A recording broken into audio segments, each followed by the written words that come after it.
Hello everyone, and welcome. Today, we're going to master the fundamental financial ratios that the pros use to check out a business. And to do that, I want you to imagine something. Picture yourself as a highly trained doctor, and you're about to meet a new patient for the very first time. So a brand new patient walks into your examination room. You're not going to immediately schedule them for some complex 10-hour surgery, right? Of course not. So what's the very first thing you do? You check their vital signs. You take their heart rate, their blood pressure, their temperature. Well, in the financial world, financial ratios are the exact same thing. They're the vital signs.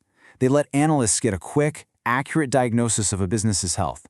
Everything from its price tag to its profitability to how well it can handle its debt. Okay, let's start our checkup with the part everyone wants to know about, valuation ratios. These are all about figuring out how expensive or, how cheap a company really is. We're going to focus on the two most important ones out there. First up, we have enterprise value to EBITDA, or just EV to EBITDA. This one, truly, is the gold standard for valuation. The top number, enterprise value, is the real cost to buy the entire company, and that includes taking on its debt. The bottom number, EBITDA, is basically the company's raw operating cash flow before you pay things like interest and taxes. So think of it as the cash flow available to all the investors, both debt and equity. See how they fit perfectly? The whole company's value over the whole company's cash flow. It's a harmonious match. Now let's move on to the second big one, the price-to-earnings ratio, or PE ratio. So if EV/EBITDA looks at the entire pie, the PE ratio focuses on just one slice, the part that belongs to the shareholders. The price, or equity value, belongs only to them. And the earnings, or net income, well, that's the profit left over after every other bill has been paid. So it's the profit available only to equity holders, which makes it a perfect match for the equity value.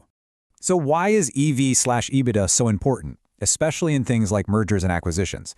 Well, let's look at an example. Imagine two identical coffee shops. Shop A was bought with all cash. Shop B, on the other hand, was bought with a massive bank loan. Now, because Shop B has that loan, its interest payments are going to lower its net income, which totally messes with its PE ratio. But EV to EBITDA? It just ignores interest and taxes. It strips away all those financing decisions and lets you compare the pure, operational coffee-selling engine of both shops. It's a true apples-to-apples comparison. You're doing great so far. We've learned how to check the price tag. Now, let's put on our risk management hats for a second and run a little stress test on the company's debt by looking at its leverage and coverage ratios. The most common leverage metric is the total debt to EBITDA ratio. And the formula? It's wonderfully simple. Just total debt divided by EBITDA. It tells us how big the company's debt mountain is compared to its ability to generate cash. To really get this, let's use a simple analogy from our own lives, like a mortgage. Let's say you make $100,000 a year. That's your personal EBITDA. Now you go out and get a mortgage for $300,000. That's your total debt. So if we divide your debt by your income, we get a leverage ratio of 3.0x. What does it actually mean? It means if you took every single penny you earned and paid no other bills at all, it would take you exactly 3 full years to pay off your mortgage. So the key here is this ratio measures the size of the debt. Okay, so the leverage ratio asks how big the debt is, but the coverage ratio asks a different and maybe even more important question. Can you actually afford the payments? The main metric here is the interest coverage ratio. And notice we flipped the fraction. It's EBITDA divided by interest expense. We're putting the cash flow on top and the annual cost of the debt on the bottom. Let's go back to our personal finance example. Imagine your monthly paycheck is $5,000 and your mortgage interest payment is $1,000. If you divide your paycheck by that interest bill, you get a coverage ratio of 5.0x. This means your income covers your interest bill 5 times over. You've got this huge, comfortable safety cushion. A high ratio like this means low risk. But a low ratio, say 1.5x? Whoa, that means you are one bad month away from a potential crisis. You've mastered valuation, you've mastered risk. Now, we're going to look at the pure performance of the business itself. So let's dive into profitability and return ratios. Let's start with the EBITDA margin. The formula is simply EBITDA divided by revenue.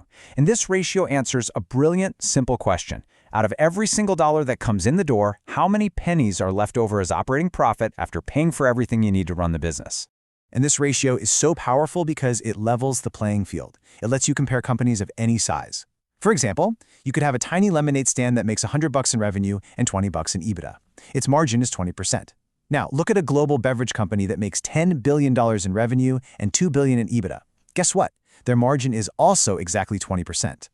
The EBITDA margin proves that even though their sizes are wildly different, both businesses are equally efficient. All right, let's explore our last key metric, return on equity, or ROE. I mean, the whole point of a business is to generate wealth for its owners, and this ratio measures exactly that. Its formula is net income divided by shareholders' equity. It tells an investor the exact percentage return they're earning on their own capital. Let's walk through a quick example. Let's say you invest $10,000 of your own savings into a friend's landscaping business. That 10 grand, that's the shareholders' equity. At the end of the year, after all the costs are paid, the business has a net income of $2,000. So if we divide that profit by your initial investment, we get a return on equity of 20%. What that's telling you is that for every dollar of your own money in that business, the management is generating a 20% return for you. It's a critical way to measure performance. You have done an excellent job. We've covered all the vital signs of the corporate world. Now, just to make sure this knowledge is locked in for good, let's wrap it all up with a final summary, kind of like a doctor's final diagnosis. Okay, doctor's note number 1, value. The key takeaway here is to always match the top of the fraction to the bottom. EV/EBITDA works so well because it compares the entire company's value to the entire company's cash flow. PE ratios can be misleading because things like debt can really distort the earnings. That's why for any serious comparison, especially in M&A, EV/EBITDA is the gold standard. Next up, coverage. Remember, the interest coverage ratio is EBITDA divided by interest expense. A ratio of 5.0x means the company is generating 5 times more cash than it needs for its interest bill. That's a huge safety cushion, very low risk. On the other hand, a ratio of 1.5x means the company has a dangerously thin cushion. A slight drop in business, and they could be in big trouble. Our third note is on leverage. If a company piles on a bunch of new debt, but its cash flow, its EBITDA, stays the same, that total debt to EBITDA ratio is going to go up. And that matters a lot to investors because a higher leverage ratio directly means a higher risk of financial trouble. It's a big red flag. Let's talk efficiency. The EBITDA margin, which is EBITDA divided by revenue, lets analysts compare companies of totally different sizes because it turns everything into a standard percentage. It answers that key question. Out of every dollar of sales, what percentage is left as operating profit? It cuts right through the size difference and shows you who's really running an efficient operation. And doctor's note number 5, owner returns. At the end of the day, return on equity is the ultimate report card for a company's management. It answers the single most important question for any owner. How well are you using my money to make me more money?